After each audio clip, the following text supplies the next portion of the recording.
হতো আজ তা সাধারণ মানুষের ক্ষোভের জোয়ারে খড়কুটোর মতো কাঁপছে। ইন্টারনেট ব্ল্যাকআউট কিংবা বুলেটের গর্জন কোনো কিছুই দমাতে পারছে না এই গণবিস্ফোরণকে। 4 দশকের লৌহ কঠিন শাসন কি তবে এবার ধুলোয় মিশে যাচ্ছে?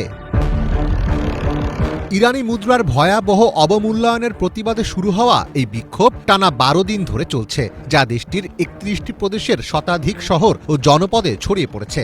8 জানুয়ারি রাতে চলমান এ বিক্ষোভ তীব্র আকার ধারণ করে। রাজধানী তেহরান সহ বিভিন্ন জায়গায় জড়ো হন হাজার হাজার মানুষ।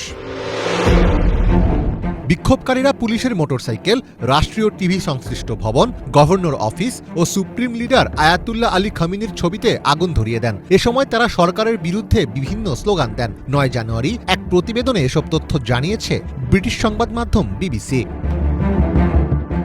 এদিকে ফার্স প্রদেশে ভেঙে ফেলা হয়েছে ইসলামিক বিপ্লবী গার্ডের কুদস ফোর্সের সাবেক প্রধান কাশেম সোলাইমানির ভাস্কর্য।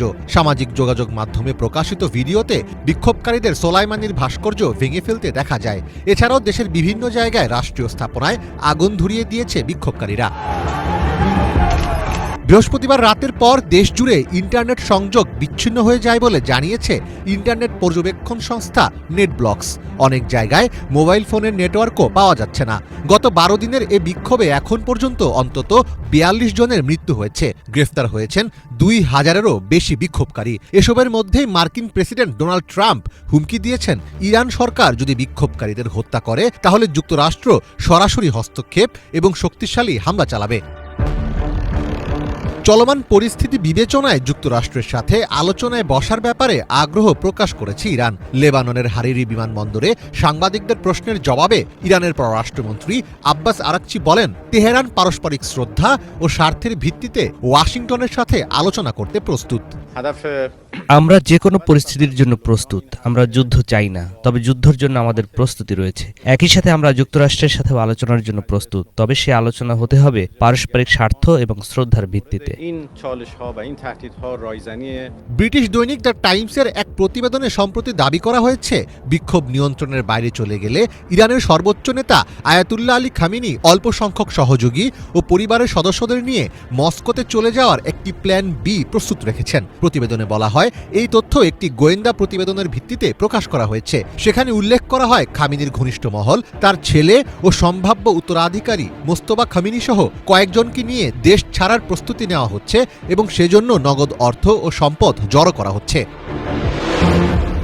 ব্রিটিশ পার্লামেন্টে বক্তব্য দিতে গিয়ে কনজারভেটিভ দলীয় এমপি টম টুগেনহার্ট দাবি করেছেন, সম্প্রতি রাশিয়ার কার্গো বিমান তেহরানে অবতরণ করেছে এবং ইরান থেকে বিপুল পরিমাণ সেনা সরিয়ে নেওয়া হচ্ছে। তার মতে এসব ঘটনা ইঙ্গিত দিচ্ছে ইরানের শীর্ষ নেতৃত্ব সম্ভবত পতন পরবর্তী পরিস্থিতির জন্য প্রস্তুতি নিচ্ছে। বিশ্লেষকদের অনেকে মনে করছেন, যদি বিক্ষোভের তীব্রতা এভাবে বাড়তে থাকে এবং বিক্ষোভকারীরা যদি সরকারি ভবনগুলোর দখল নিতে শুরু করে, তবে নিরাপত্তা বাহিনীর একটি অংশ সরকারের পক্ষ ত্যাগ করতে পারে, যা ইঙ্গিত দিচ্ছে খুব শীঘ্রই হয়তো ইরানে পতন ঘটতে পারে খামেনি শাসনের। মীর ফজলে রাব্বি, বাংলা ভিশন।